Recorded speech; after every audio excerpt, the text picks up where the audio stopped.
The human skull is made up of 8 cranial bones that surround and protect the brain, and 14 facial bones that form the underlying structure of the face and support for the teeth.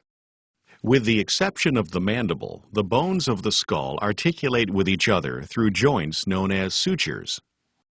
Throughout the skull, holes known as foramina serve as passageways for blood vessels and nerves. Bones on the surface of the skull encase the brain, protect sensory organs, and serve as attachment sites for the muscles of the head and neck.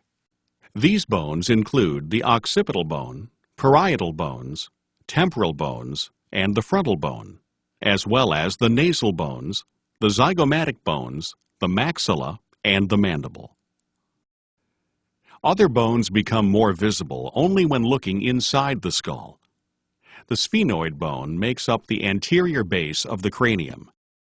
It is a butterfly-shaped bone with a central body and 2 pair of laterally projecting wings. These wings form portions of the orbit. The body of the sphenoid features a depression known as the sella turcica, which houses the pituitary gland.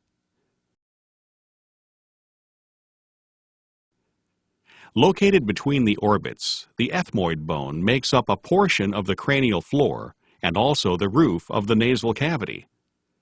An inferior projection, the perpendicular plate of the ethmoid bone, forms part of the nasal septum. The crista galli projects superiorly from the ethmoid bone and serves as the attachment point for the falx cerebri, a dural fold. Extending laterally from the crista galli is the cribriform plate, a perforated area through which the olfactory nerves pass.